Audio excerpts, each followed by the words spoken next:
you, Eric. Hey, wait a minute. I could lower this, please. I'm not as tall as you. I'm not a colonel. Yeah.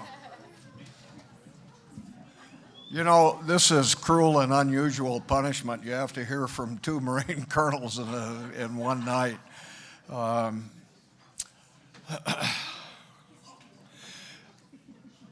I'd like to begin with acknowledging somebody in particular.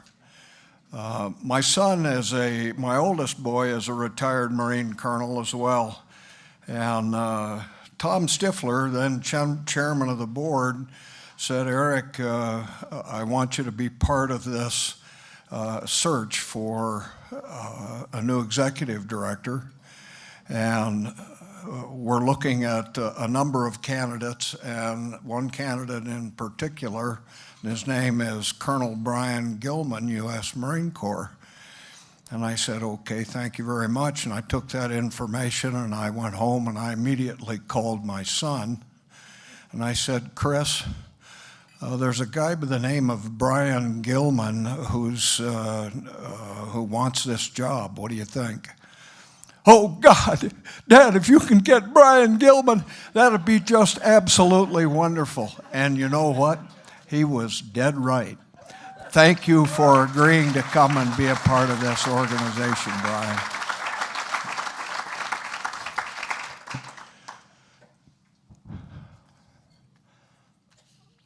I was asked to say a little something about Jean. Jean is my wife. She passed on the 3rd of May. I didn't trust my emotions, and so I wrote down my comments. I wanted to say something about Quiet Waters Ranch Memorial Garden. They actually presented an architectural rendering and a proclamation to her on the 22nd of April out at Quiet Waters Ranch, and they ran it on the computer, and people were able to see it across America. And many people tuned into it. And several very kind things about Jean were said. She didn't want to go. She didn't want to participate. She didn't feel good. She'd had pancreatic cancer for some time and was just didn't feel good. But she got up and was ready to go. And so she went to the event and turned out very nice. The next day she had a stroke, went in the hospital, and died 8 days later. The Lord's timing is truly exquisite. Jean was born in 1944. First, she was a smart and talented daughter, and then she became a loving wife, a mother of Marines twice over, a mother-in-law, and a grandmother. I never knew anyone who didn't like or even love her. I wish I had the time to read to you all the kind comments I've received from her Marine Corps and post-Marine Corps life. They sustained me in my personal time of grief. She had a way about her that brought joy and laughter and even service to others. As a young bride, she was impossibly beautiful, and if you don't believe me, go look at the photographs. I met her when she was 15. I chased her for 5 years until she caught me. Now, only Jane Walker will truly know what I mean by that comment. Is that true, Jane? Yeah, wave your hand. I'm going to tell a little story about Jane. Jane and Jean were the same age. They're in the 7th grade. They'd come from different schools to be part of middle school. And they're in their first gymnastics or gymnasium class. And the teacher said to all of the assembled girls, okay, raise your hand if you've had a period. And everybody in the class raised their hand except for Jean and Jane. And they looked at each other and said, you, me, we're going to be best friends. And they've been best friends for life. And you know, tonight, Ken Walker, her husband, I have a photograph of Ken and Jane and Jean and I, and we're going to a senior prom. And Ken and I, our ears are sticking out like that. Oh, we get to pin a corsage on here. And and the girls are just impossibly beautiful. But I digress. Anyway. Throughout a 34-year career as a fighter pilot and then as a senior Marine, through many overseas tours, deployments, and ethical challenges, when I was alone and afraid, simply thinking about her solved all. Let your imagination run for a minute. I do mean all of my problems. She made a positive difference in thousands of lives. As a head mom for many early WQW Foundation events, she was a lovingly beautiful and memorable surrogate mom to all. In her later years, as multiple cancers inexorably ate away at her body, she never whined or complained or doubted her place. She knew her Lord had his hand out and was waiting for her. As Willie Nelson says, she was an angel flying too close to the ground. Now, I'm the first to admit she was not perfect, so I won't constantly polish and prune the rose. Like all of us, there were some thorns present, but I'll let God sort that out. I can't. I loved her, blemishes and all, though it's hard to think of one blemish right now. Meanwhile, Tom Stifler and Phil Uline and all the board members, many of whom I seem here to see here tonight, volunteers, advisors, Brian Gilman, and the staff, all you staff members, all thought Jean's contribution to the creation, routines, and qualities of WQW Foundation were worthy of recognition. I agree. It took me totally by surprise. Foremost, Jean was impossibly, inspirationally humble, a quality found in short supply in today's world. Unlike most of us, certainly Marines, her first thought about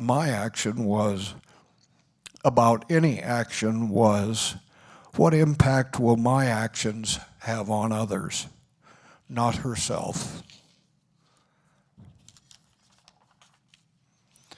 Egotism or a need for approval and pride never drove her. As a result, she created an enviable life of service. Her ideals were born of her indomitable yet quiet faith. She was committed to me through thick and thin, and I gave her a lot of thin. And tellingly, she wanted no credit for anything. Any credits in her mind quietly went to God. Purpose in life was derived from her relationship to her Lord and Savior. And now to the subject of the garden. When the waves of pain and then the possibilities of grief and loss take hold, we think we will be swept away under an overwhelming current. You just heard Brian talk about that current.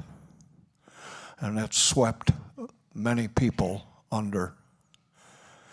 Think of the warrior as he lay in his hospital bed contemplating his or her injuries. And I'm thinking of you, Saul Martinez.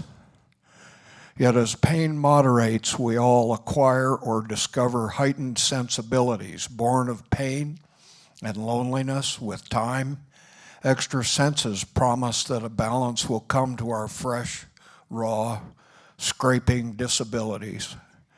The Memorial Garden views from the benches under the flagpole, first close in and near, then farther away, focused on the surrounding mountains and peaks. All of this will bring solace to the warrior, to the spouse, and to the family. As peacefulness settles on warriors, spouses, and family members, their eyes will softly close and deep breaths will fill their lungs with fresh oxygen and will ease the tensions, and they will recognize a divine presence of kindness, of strength, of resilience and love that is within them and surrounds them with all the volunteers. You. Of a sudden, the beauty of the garden flowers and the trees, the stillness and the clarity of a cutthroat pond with waters dimpled by rising fish and rippling breezes, the majesty of soaring eagles, squawking sandhill cranes, screeching hawks, and chirping songbirds, even deer, elk, antelope, moose, bear, and mountain lions. Mother Earth will come to those in Quiet Waters Ranch Garden who take the time to look. Pain, grief, and loss will recede. The unconditional love of volunteers will be deeply felt, and life will fill and swell and become worthy of living again. Resilience will build. Your financial and your volunteer support will provide this rarity. You will have measurably lessened the impact of traumatic brain injury, post-traumatic stress, and physical injuries. You, my friends, have provided them with a holy, personal, and a memorable place. And like Jean, you have reached out and served others. You have done a good thing. Thank you.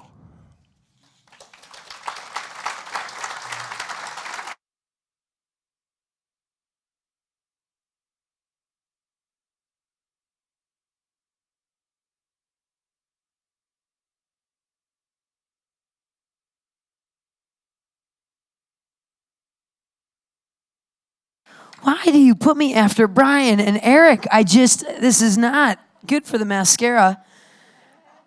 Can we hear it one more time for Eric Hastings? Oh my goodness. Oh. Now folks, all jokes aside,